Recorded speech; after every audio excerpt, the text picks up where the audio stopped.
হবে। আপনি চাক্ষুষ শোনেন, একটা সরকারি প্রসেস আছে, এটা তো ওদের মতো না যে বের করে দিলাম তোমাকে, যাও গিয়ে, হ্যাঁ, আবার কোর্টে যাবে, ফিরে আসবে। একটা সরকারি প্রসেস আছে, সেই প্রসেসের মধ্যে কাজ হচ্ছে। আমি অ্যাসিওর করতে পারি ওই যে আমাদের ইয়েগুলো হাত নিয়েছি, হ্যাঁ, মহামান্য রাষ্ট্রপতির কাছে আমাদের কিছু রেকমেন্ডেশন চলে গিয়েছে, আমি নাম বলবো না এই মুহূর্তে। তারপরে তারা উন্মুক্ত থাকবে কি থাকবে না সেটা নিয়ে আলোচনা হবে। বাট আমি আপনাদেরকে অ্যাসুরেন্স দিই, আমি কয়দিন আছে, যতদিন থাকি, I will make sure that this culprits are brought into book. TV আগুন লাগিয়েছে, এখন বলে ভিতর থেকে লাগিয়েছে, এখন পর্যন্ত জানা গেল না আমরা কেন ভিতর থেকে লাগিয়েছে। সম্প্রচারের যারা আছেন, আমি রিকোয়েস্ট করব, হ্যাভ এন ইনকোয়ারি। এইগুলো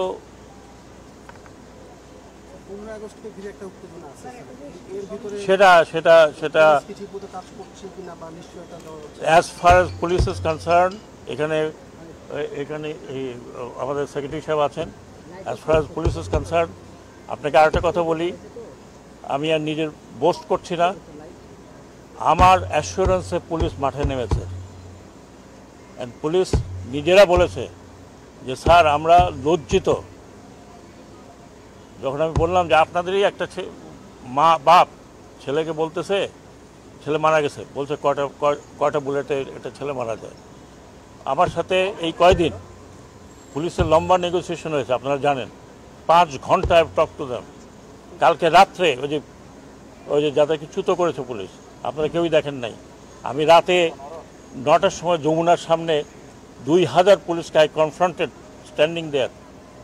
আমি বলেছি যে কি বলে এটা হবে, এটা যাদের প্রতি অন্যায় হয়েছে, ওরা বলে স্যার আমরা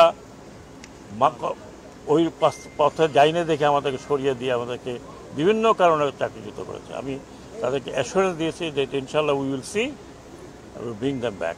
তারা চিন্তা করবেন না। আমি ছাত্রদেরকেও বলছি, পুলিশ খুবই অনুতপ্ত। আমি আসার সময় দেখলাম তো ছাত্ররা আর পুলিশ একসাথে দাঁড়িয়ে করছে। পুলিশ খুবই অনুতপ্ত, এদেরকে দানব বানানো হয়েছে যারা। আমি আবার বলছি, we will not leave them, কিন্তু একটু সবুর করেন, কারণ কতগুলো প্রসেস আছে। একটা সরকারি অ্যাকশন নিতে গেলে অনেকগুলো প্রসেস আছে, সেগুলো টপ করে করা যায় না। তারপরে আবার দেখবেন যে তার 3 বছর পর সে আবার চলে আসছে এ নিয়ে। So have patience.